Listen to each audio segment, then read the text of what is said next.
I love on me Facebook. All right, we are live. Okay. Hi, everyone. So, welcome to CEO in the Making podcast. This is episode three. Yes, episode three. Um, and I have a lovely, amazing woman beside me named Theresa Dewit, the author of Less Conflict, More Joy. And also, she is a marriage and relationship coach. So, for all you people out there looking for love, this is your time to get on here and listen to us, okay? And we're going to talk about testimony and faith. I believe that the theme today is faith because she has a lot of great testimonies of faith as to how she started her business. Yes, we're still talking about business, guys. I know it seems like we're having some different guests. The last time we talked about a miracle where someone was healed of a intense, rare disease, but now we're talking about like internal struggles, dealing with the battle of our internal struggles to make our relationships better and also our friendships better as well. So we're gonna go ahead and talk about that and singles. There's a section for the singles, so don't forget. We didn't forget about y'all. I'm single too, so we didn't forget about y'all. So go ahead and introduce yourself, Theresa. Hello. I'm so glad to be here. Thank you so much for inviting me to be part of your show and in your audience. I'm just so glad to meet you. A little backstory. We just had such a good time getting to know each other before this, Oh, and very much a lot of just really great energy. So I think as you're listening today, you're really going to pick up some great nuggets. I have I've been married twice, but for 30 years total. Actually, gosh, no, 32 now. And I we have five children together.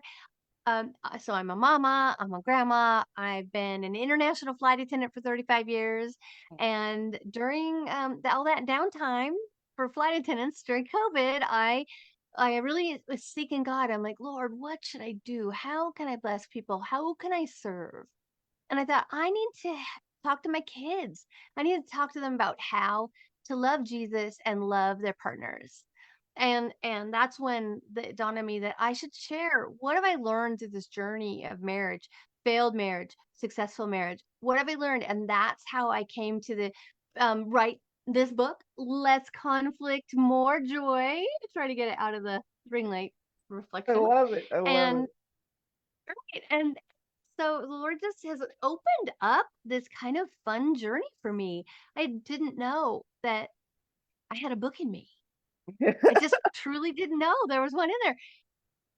I can And it was definitely pretty. relate to that. I can relate to that because I didn't know I had a business in me either. I mean, I was Mhm. doing creative things, and then the Lord's like, "You're a businesswoman." I mean, first I'm a prophet, praise the Lord, hallelujah, prophet to the nations. But He's like, "You're a businesswoman," you know what I mean? And trust me, I tried to wiggle out of it. I was like, "No, that's not me. No, you know what I mean? I'm just gonna prophesy." No, you're not. You're gonna do and you're gonna prophesy. So I know exactly what you mean. And I love what you said because you were talking about how, how you were asking the Lord to serve him. Oh my gosh. I love that because, being a flight attendant, and we are going to touch base a little bit on your flight attendant life because that's really cool.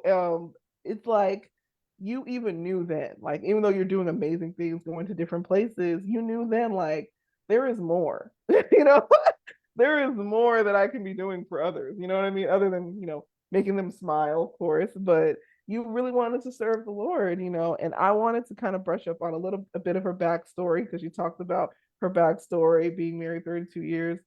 That alone is just wow. I mean, she's been married as long as I've been alive. So, uh, that is really cool. So I wanted to touch base on Theresa. Like, how did you find the Lord? What was your testimony? I mean, I know it, but I want everyone to hear this beautiful testimony on how you actually got committed to the Lord because I know you were raised in the Lord. Right. Well, I was baptized Catholic, went to a Methodist church when I was in middle school, like literally walked there. My parents didn't take me. I didn't think I had a neighbor who took me for a while. When I was in, I think that was elementary school. And middle school, there was a Baptist bus that would come around and pick us up. So literally, like a school bus would come pick up the kids. We'd go to youth group. And one time at that, Baptist church, an evangelist had come and he said, "Come down, be saved. Raise your hand to be saved." And I'm like, "What's saved?" You know, I didn't get it. Didn't get it. But that was still kind of implanted. I must have heard something at that time when it's, seventh, eighth grade. And then I find myself as I was either a junior or a senior in high school, might have been junior. And I was sweeping, just kind of hadn't been going to church, none of that. I'm working in a Burger King, kid, right? Working at Right. a Burger King. Dining room's closed. My job is to clean up the dining room. It includes sweeping and cleaning trash cans, ketchup off trash cans, just all the icky Man, stuff. I've been So I'm there. sweeping up and I sweep a little pin that's one of those little lapel pins. This is Jesus saves. And I'm Oh, like, oh. And I got it. yeah. I really, I understand. Like for some reason, how God just is a worker of miracles, right? So Yes. and so somehow my understanding opened at that moment. It wasn't just come to the altar and be saved, but it's you're saved through Jesus. Uh, And that is the moment where I literally got down on my knees. That was just me and my broom and a dirty garbage can. Right? I love Nobody this with part of the me. story. Nobody's praying with me. Nothing. I get down on my knees in front of that garbage can because part of my job is I got to wipe all the ketchup off the garbage Yeah. cans, right? So I get on my knees in front of that garbage can and I'm praying like, Lord, yeah, I want Jesus to save me. I want to be saved. I love And that. that it was the beginning of my journey with Christ. Oh man, I love that because it's like the simplest question, like what is being saved, that the evangelist had asked, and that just unlocked the question you had. And it's like, even as adults, we can have those questions, but we just don't know to ask. We just don't know. And you were able to get that answer straight from Jesus. Okay. From that pen, like, hey, he's gonna answer you no matter no matter where you're at. If you're cleaning a garbage can, if you're if you're working at Burger King, it don't matter where you are, he will find you and answer your question. I mean, me, I was like kind of stubborn, you know what I mean? It took more than a pen, praise the Lord, for me to come around. I was a pastor's kid. We were going to church before my dad became a pastor, so we were kind of like, I would say we were dabbling in church. Okay, we would go and then we would like come back and then we would go and then we would miss a Sunday and then we would just eat out on Sunday. So we kind of knew we were going to church and stuff like that, but we weren't committed to it. And then one day my dad's like changed the whole weekend and he's like, guys, I want you guys to be in the choir. We're like, whoa, whoa, whoa, whoa, what you mean? Like, we was chilling, like we supposed to have buffet after church. I don't know what you're talking about. So he became a pastor in like one weekend. We're just like, okay, threw away all his wine. I'm seeing him get saved, right? But I'm like, I'm not ready for that. And then all of a sudden I realized like God was showing me the example of what that was to be saved, to change your life. So when God came at me, he knew he needed to bring me an encounter. Or I was gonna keep on going the way I was because in my mind, I'm a good person. I'm a good person. I don't need to do anything. I'm fine. I don't hurt anyone. I'm nice. I'm mild mannered. I don't mess around. I'm a good person. No, I was sinful. I was crazy. And unfortunately, it took me to be in a really, really bad spot, like depression wise, self esteem Mm. low, all kinds of things, ready to just end it all, just done with everything. I don't think I had the courage to like end it all, but I was like over there in the depression land, like anything could happen, like, at depression 1000, anything can happen. So I'm going home and I'm going to my shuttle at UTSA and I'm literally walking across the Paseo, which is our little like area where you eat outside after the food court. It's in front of the food court. And I'm walking by trying to mind my own business because I can't hold my tears in. The whole school day is over. And I see a friend and he looks different. That's how I noticed him. And I usually say hi to him. We always chat. And he was like the only gentleman in all of college that I knew of, right? That didn't try to date me or anything. And I was like, hey, and I wanted to say hi, but I couldn't because I'm like, I'm not at the point. I'm not at that point where I can cry in front of men. I couldn't do it at the time. So then eventually I end up like I end up having an encounter with the Lord. That's how I will put it. Because I wasn't gonna do it. I was talking myself out of it. And he was like, be nice, go say hi. And I was like, I know that's not me. I know that's not me. So I'm gonna obey that. I don't know what that was. I was going over there. And I pretty much, went over there and found out he had been saved. He had been living right. God did something in his life. And I'm over here church hopping, thinking, I was finally going to church on my own at this point. And I didn't feel nothing. I was just like, nobody could fix me. Nobody can understand what's going on with me. Um, and he in one conversation got me to come to his church. They don't even know what he believed at this point. I was like, I just want a relationship with him. And he was like, what? So it was like the easiest evangelism ever. He was like, all right, here's my number. Never exchanged numbers before. So it's like, man, just the different levels that are happening. But from what you were saying, just from what you were saying when you got saved, what was that pivotal moment as a flight attendant that you were like, okay, I'm back up a little bit. When you became a flight attendant, what do you feel was something you were doing as a believer that was like, I'm helping out, I'm helping out? What do you think it was?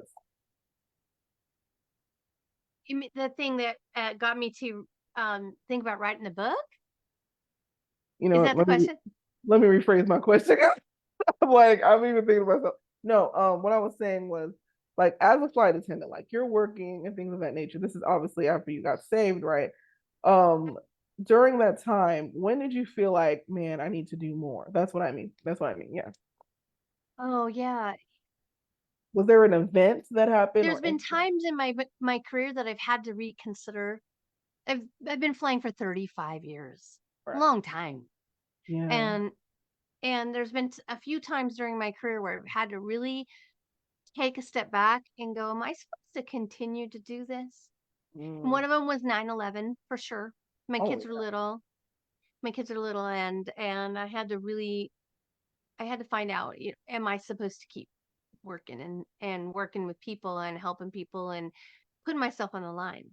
Right. And I did go back during that time. And then again, COVID.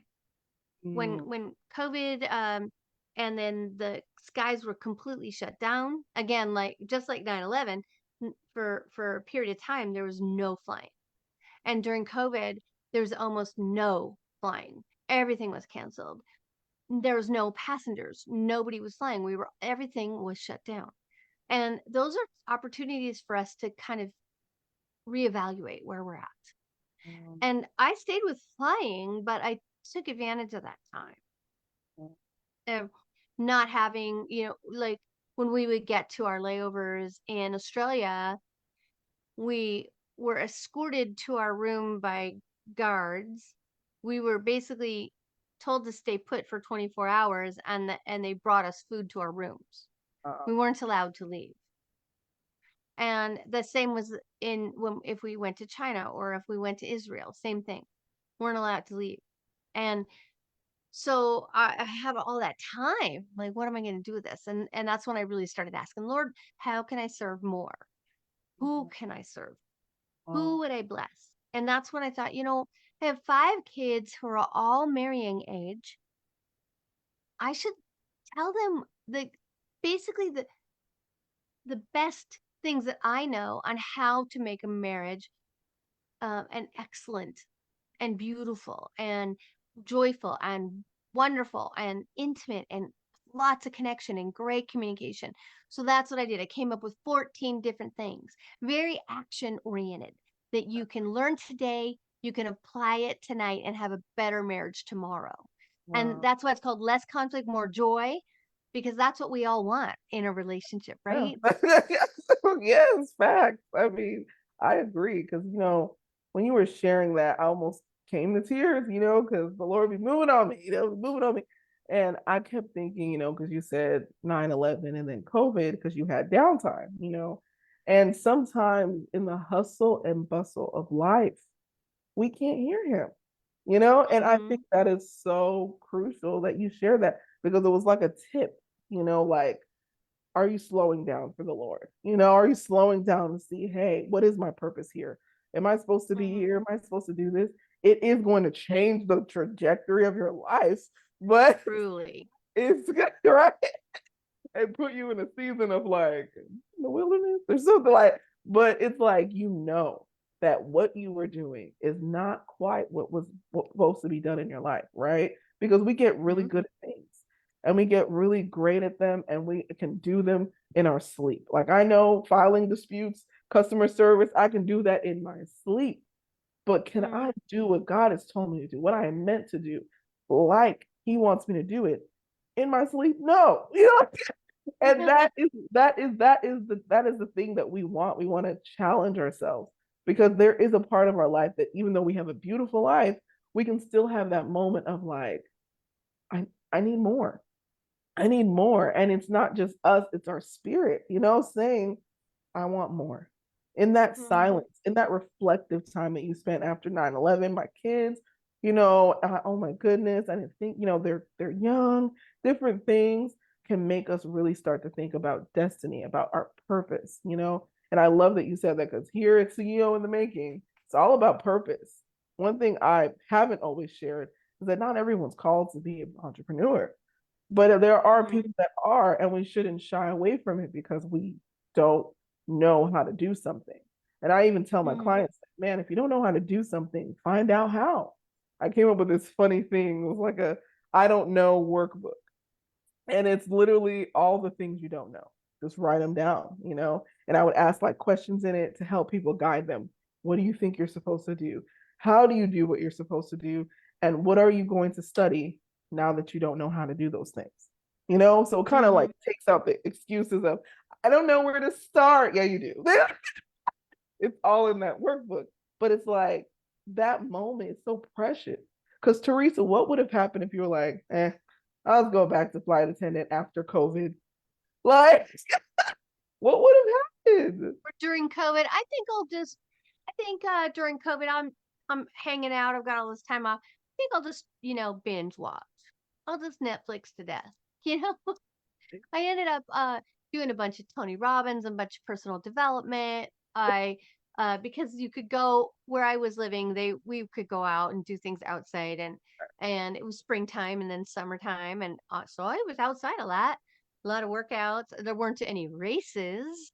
I'm a triathlete, so we didn't have any Oh, races that year, but I definitely was working out and okay. get on my bike But and swimming, running, all that.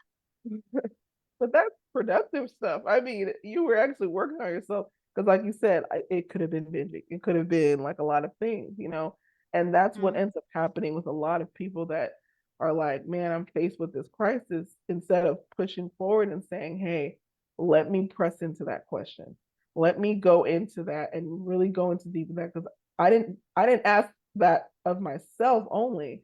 I asked that because the Holy Spirit is always around me and in me and always wondering like, is that it?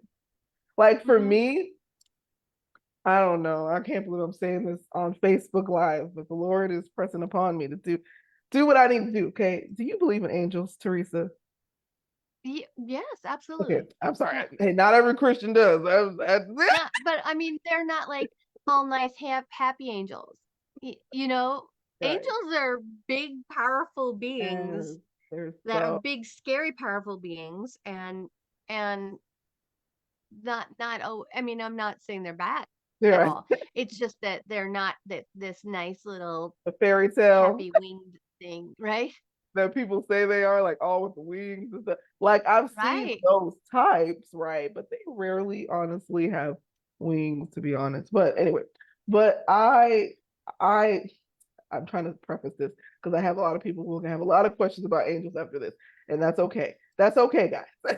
I'm not an expert on Right? angels. Just throwing not it out not an there. expert, but I know a bunch about them just because we've had encounter classes and different things at my church. However, so I say all this to say sometimes when I am watching TV or doing something, monotonous, right? The Lord will have a conversation with the angels, and I will be listening to this conversation. They're like, man, when she just gonna get up? They're like, the angels will be like, man, when is she just gonna get up and do her destiny. Like she's just sitting here. And it was just a season where I was kind of wasting time, you know? And I was like, are they what? I would hear angel chatter with the Lord, you know? And I mean, you have to understand, I've been hearing God's voice since 2013. So I've had a lot of time to develop in my hearing the Lord, hearing angels. Yes, they can speak to you. You have to inquire most times of them, though. They don't just come and talk to people, you know, it's over time, you know. So I believe in a lot of supernatural things in the word of God that are but I can't say the word biblically based. So when I heard this angel chatter, sometimes the Lord is doing that to get my attention, kind of like a vision Mm-hmm. or a dream would do that, or an audible voice of God. I've heard that before. You know, it's very scary. I was driving when this happened. Am I your God or are they your God? I was like, oh my goodness. So I definitely wanted to say that because, you know, sometimes when I hear that, I think about my purpose. I think about, man, am I doing everything I could be doing to be living my purpose the way it is? Even when you make your first, Mm-hmm. you know, first $1,000 sale in your business, even when you make your first, I don't know, 3,000 or however much you make, you can still be having that question of, am I moving too fast, Lord? Am I going too much? Am I just going and seeing how this is working? Is it working too well? Is this a system now and it's not? I'm seeking the Lord, I'm asking you for help because we need that, you know, kind of like a coach Mm-hmm. needs a coach. Like you need someone to bring you back to the fact that you used to be nothing, you know, like you used to pretty Can much I tell you a quick nothing. story about how Yeah. when, like, in the process of doing this book, that I really heard God speak clearly. Yes, that's perfect. Yes. So, I had not finished the book, and I was working on an online course based on the same principles of the book. And and I realized, I mean, this is like 172 pages. Okay, it's not like it's it it's got some material. Yeah. And I was realizing that I had a lot of content. And if I'm going to do an online course, there's no way that I could sit in my office and talk into my phone and then do all the editing for to do an online course. Yeah. So for a sec, I started to worry.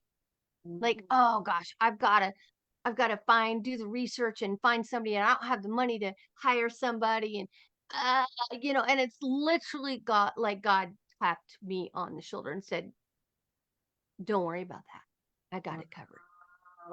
I'm like, "Oh, Oh, I." So so I had a trip that I was going to be finishing the online course.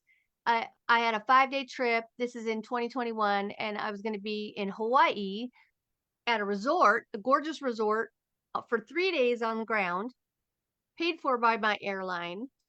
And I mean, I wasn't making any money on the trip, but I was going to have this really nice downtime. I think it was like February. So it was still pretty wintry here, but it was, decent in Hawaii. And there was nobody at the resort. So I thought, I'm going to have 3 days to just write, finish writing, get this finished up. And right before the trip, I had that thought, like, oh, what am I going to do? I have too much content to be able to record this myself. It's just not my wheelhouse to record it and edit it and all that. And that's when God said, don't worry. I'm like, okay, I won't. So I'm in the middle of this trip, and a friend of mine calls me up just out of the blue. I'm like, and he was asking me for a favor, and we got back and forth. We went back and forth on it was like an hour. We were on the phone. And finally, at the end of the conversation, he's like, well, enough about me. What's going on with you? And he's a friend of mine from college, so we're old friends. And I'm like, well, I'm writing this online course, and I'm a little concerned. I gotta find somebody to do the videography for me, videography editing. Put it all together, make it look professional. And he goes, and I'm starting to worry about that. He's like, oh, oh, this is perfect. Don't even worry about it because that's exactly what my boys do. Oh, and don't even it won't even we won't charge you very much. wow. So that's February. Now mid-April, I'm down in California. His boys show up, two cameras, lighting, sound, professional, everything. We had the words go by the screen. Oh, the Uh, teleprompter. yeah, teleprompter had that. That took us a little minute to get from my words that I had actually written out on the computer. Then I had download them to here to the teleprompter. It was a bit, but and at the end of the whole thing, I have an 8-hour online course. It's a beautiful course, and and it took the one of his boys 40 hours in editing to put it all together, make it work. I didn't know And this part of the story. total cost, What was the cost? Oh God, that's amazing. See, that's why I the, say today is a faith day. right. So when you're on the path, when you know you're doing the thing that God wants you to do, it just the door's open. We don't always know what that next step is or how we're going to sort out that next thing, but when you know. You just keep moving forward in faith. You keep opening those doors. And if a door doesn't open, go to another door. Keep moving. Just keep moving. Yeah, I love that. I think that is Yeah. so smooth because it kind of goes into the rest of the questions I had. Because I was trying to, okay.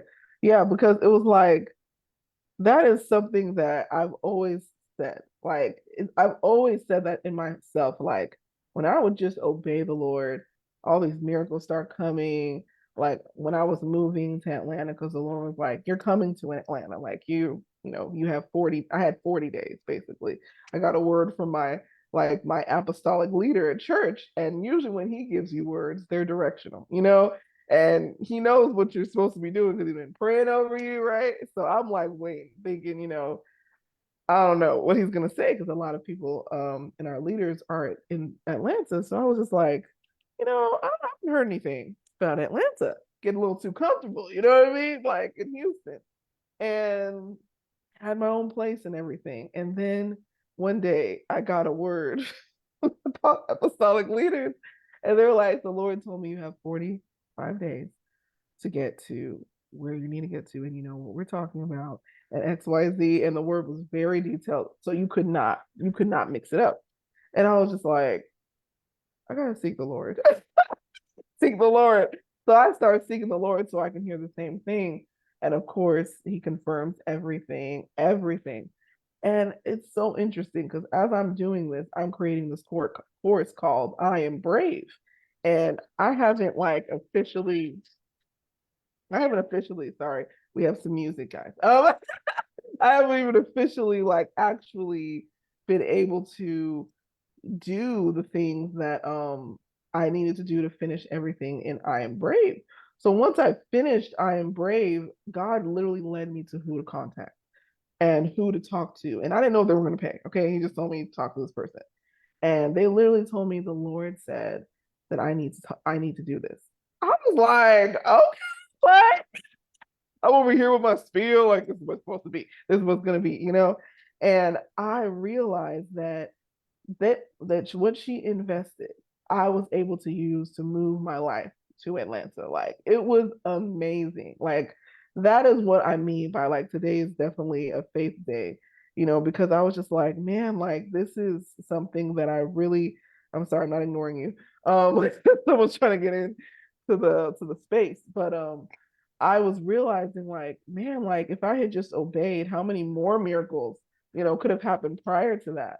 Because it's like Mm-hmm. when you're following and you're trusting, he covers every single thing. And there was just more stuff after that. Car broke down, and someone who knew how to fix cars, especially the battery, came and reattached my little like terminal for my battery after I was crying and freaking out. And he didn't know me from Adam. He was just like, hey, what's going on with you? I'm like, this is happening. And the guy that came to meet with him was the owner of a dealership and works on cars. And they're like, you can drive it now. You should be good. And the car started. And I was Oh, like, it's crazy. It's like you choose to do this, and then eventually it becomes something that you never saw it becoming. So, so I want you to talk about something I feel is super crucial. What were some of the struggles you had to overcome to become what you are today? What are some things you had to change in your mindset to become what you are today? We have to kind of, I would say that one of the biggest hurdles I had to overcome is needing to be the center of attention. I mean, if that Mm. sounds it, because I'm always the one with the energy. I've got the big ideas. I'm always have a million things going on. I always have so much I can talk about.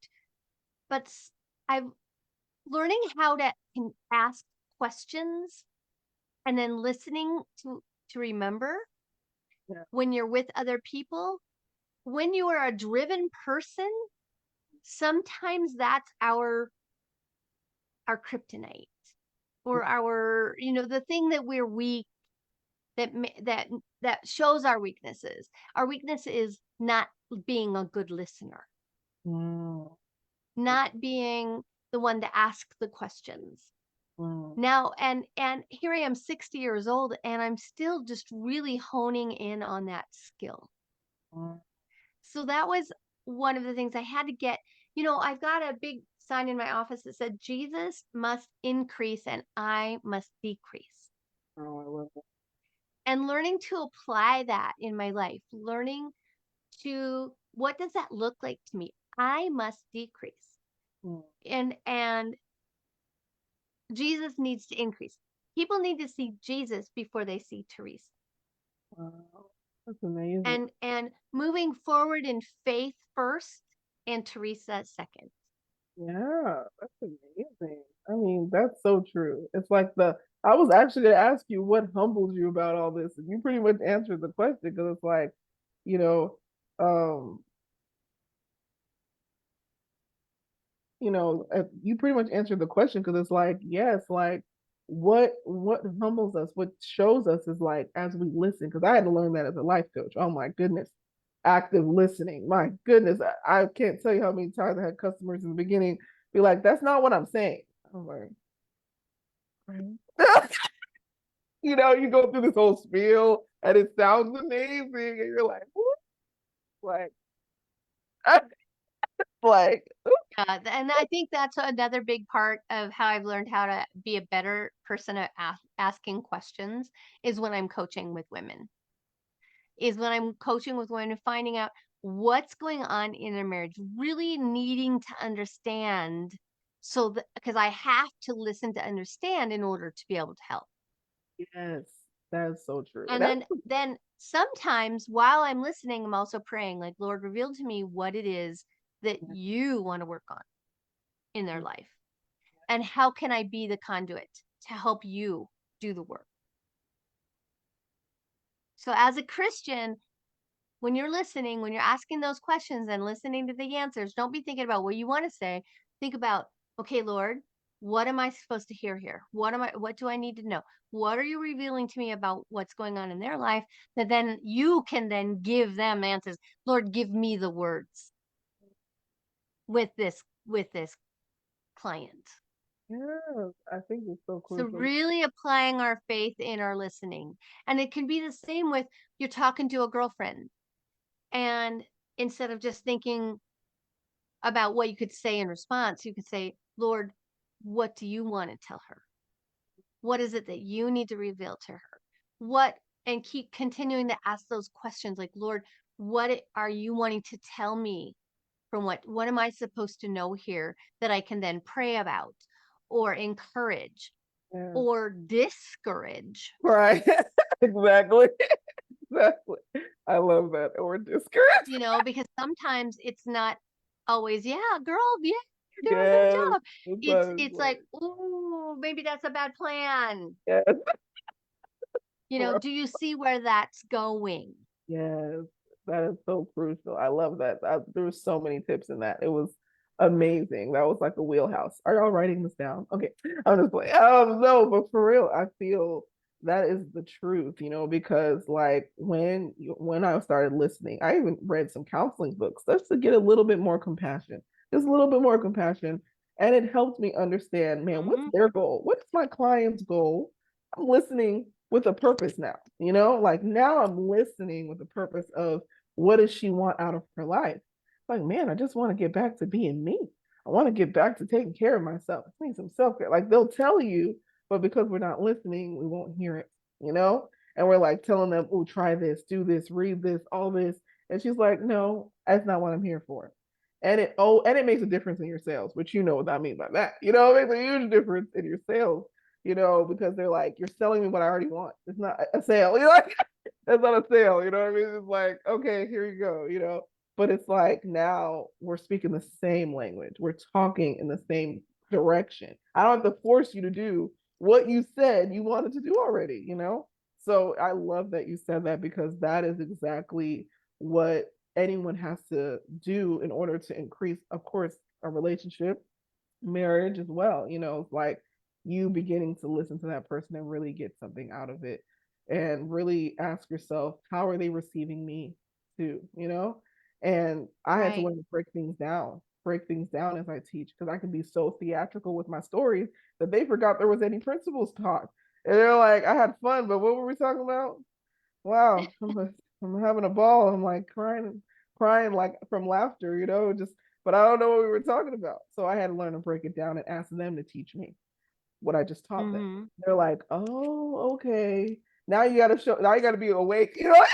You gotta be more alert. It's like, oh yeah. So what you said was it was this. And I love this because we keep bouncing off of each other. But it's like I think that one of the greatest things that we have to learn in even in life is like listening for what God is saying. And I think that's a big Mm-hmm. deal of this because I can't seem to get off of this topic. But it's like listening for what he's saying not only changed your life, but allowed you to be more present in your family's life, Mm-hmm. and allowed you to have the path that you were meant to have. And then Right. allowed allowed you to have a path that you enjoy. I'm sure you enjoy what you do.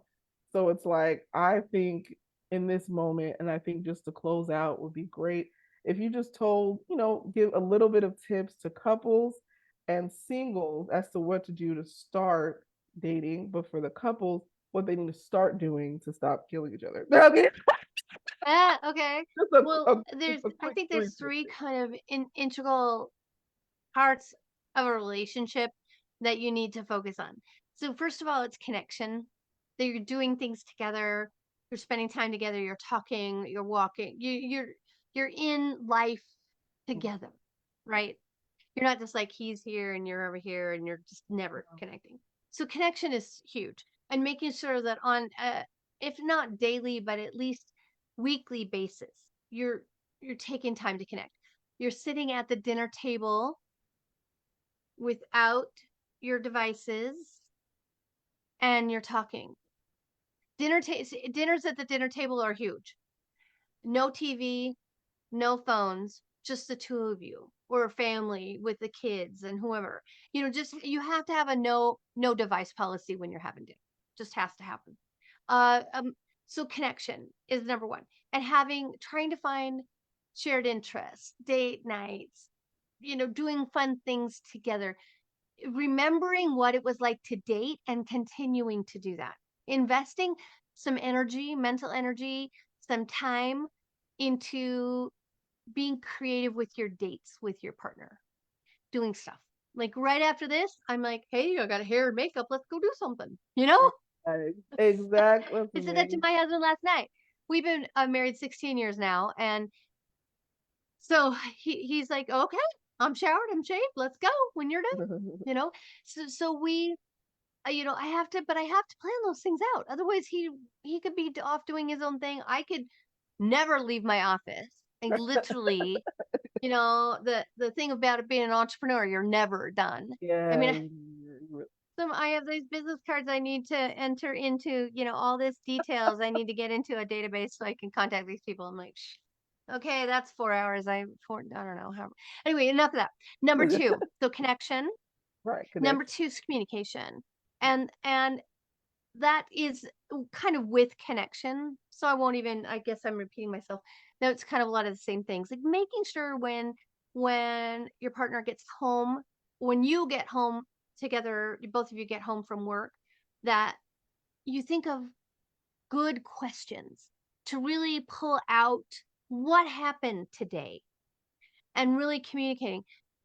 Sitting again without your devices together, taking time on a daily basis. If you have littles at home, you have to let your kids know that mommy and daddy are going to talk now for a little bit. You need to give us a little space and then we're going to love on you. And just develop a habit of couch time. This where you get a chance at the end of the day because our kids need to see us connecting. They need to see us communicating. They need to see us loving on each other. And along so the intimacy aspect, kind of rolling into intimacy. So communication, connection, and intimacy. The intimacy aspect, it's not only sex, okay? It's a million things. It's it's again, it's connection, it's communication. But intimacy is a lot more involved in touch. So meaningful touches. It could be a hand on the shoulder when you're listening, or hand on an arm while you're listening to your partner tell Really? you something that's important to them. Looking in them in the eyes, body language stuff. It it's also um those long hugs. A 20-second or 10 to 20-second hug. And it's about the 15-second mark that you both kind of let out a breath of air. It's like, because that's you're releasing Yeah. that cortisol. Those endorphins are filling you with where you're just more relaxed and happier. And those hugs are so critical to staying really connected. The hugging, the touching, the massages, showers together, all that stuff, especially as you roll on in your marriage, as the children become more and more demanding of your time,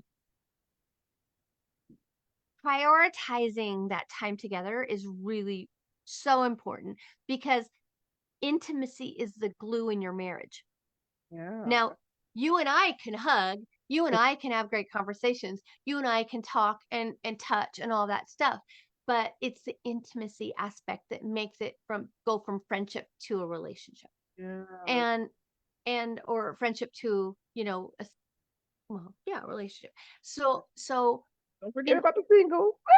if you skip intimacy, or if you throw it under the rug, or if it's like, oh, we're too busy to have sex, we're too busy to take that shower together, we're too busy to have a shared massage or that kind of stuff, then you'll just be acting like roommates. And that's what leads to divorce. That's what leads to infidelity. So investing in your relationship. They say, the grass is greener on the other side. And I would say, no, you need to fertilize the grass that you're on. Oh, that's good. So Girl, you you need need a to postcard for that invest one. in that relationship. I love that. So for the singles, I'm gonna end off with this last question. Is just what do you think a single should do to prepare herself to go out in the dating? Like let's say she had some hurts. Do you think she should heal first, get to know herself first, or just throw herself out there and see what happens?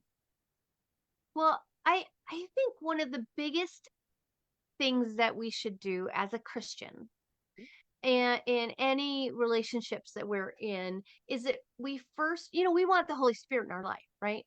We Yeah. want the fruit of the Spirit in our life. And remember in John, it says that we need to be connected to the vine to bear fruit. That's good. What's the fruit? Love, joy, peace, patience, kindness, goodness, Yeah. gentleness, Yeah. faithfulness, and self control. So, in order to have that fruit in your life, you have to have that connection to the vine.